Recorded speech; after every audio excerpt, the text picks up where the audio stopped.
देवरानी जेठानी की बातें सुनकर सबके होश उड़ गए।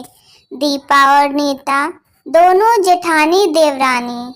दीपा नौकरी करती थी और नीता घर संभालती थी।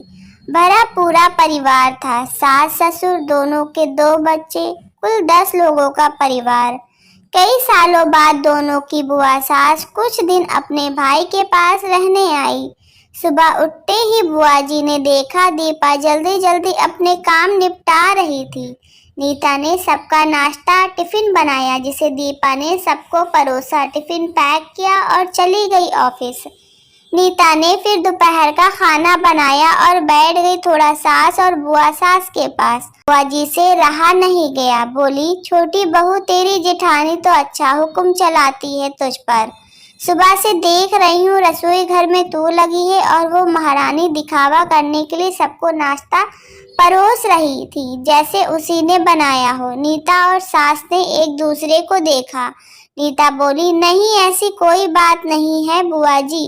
बुआ जी बोली, तू भोली है पर मैं सब समझती हूँ। नीता से अब रहा नहीं गया और बोली, बुआ जी आपको दीपा दीदी का बाकी सबको नाश्ता परोसना दिखा, शायद ये नहीं दिखा कि उन्होंने मुझे भी सबके सामने नाश्ता करवाया, मुझे डांट कर पहले चाय पिलाई, नहीं तो सबको खिलाकर और टिफिन पैक करने में मेरा नाश्ता तो ठंडा हो चुका रहता या मैं खाती ही नहीं। दीदी सुबह उठकर मंदिर की सफाई करके फूल सजा कर रखती है तो मम्मी जी का पूजा करने में अच्छा लगता है। मैं तो नहा कर आते ही रसोई में घुस जाती हूँ। शाम को आते हुए दीदी सब्जियां भी लेकर आती हैं क्योंकि आपके भतीजों को रात लेट हो जाती है, तब ताज़ी सब्जियां नहीं मिलती। ऑफिस में कितनी मेहनत करनी पड़ती है, फिर ऑफिस में काम करके आकर रात को खाना बनाने में मेरी मदद करती हैं। वो मेरी जेठानी नहीं, मेरी बड़ी बहन है। मैं नहीं समझूंगी तो कौन समझेगा। बुआ जी चुप हो गई। शाम को दीपा सब्जी की थैली नीता को पकड़ाते हुए बोली, इसमें तुम्हारी फेवरेट लेखक की किताब है, निकाल लेना। नीता खुश हो गई और बोली, थैंक्स दीदी। नीता सब्जी की थैली किचन में रखी और किताब रखने अपने कमरे में चली गई। बुआ जी ने दीपा को आवाज दी, बड़ी बहू यहाँ आना। दीपा बोली, जी बुआ जी।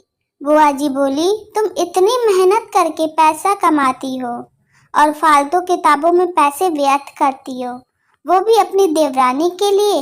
वो तो वैसे भी घर में करती ही क्या है, तुम दिन भर मेहनत करती हो और वो घर पर आराम। दीपा मुस्कुराई, बोली, आराम? नीता को तो जबरदस्ती आराम करवाना पड़ता है। सुबह से बेचारी लगी रहती है किचन में, सबके अलग अलग पसंद, 4 बच्चों का टिफिन सब बनाती है, वो भी प्यार से। सुबह की चाय पीने का भी सुध नहीं रहता उसे।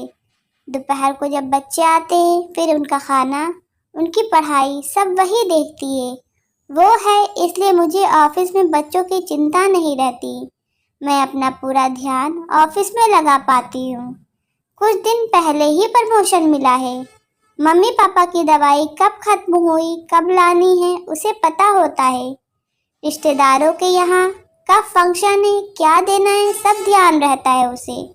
घर संभालना कोई छोटी बात नहीं। मेहमानों की आवभगत बिना किसी शिकायत के करती है। उसे बस पढ़ने का शौक है। फिर मैं अपनी छोटी बहन की छोटी सी इच्छा पूरी नहीं करूँगी तो कौन करेगा।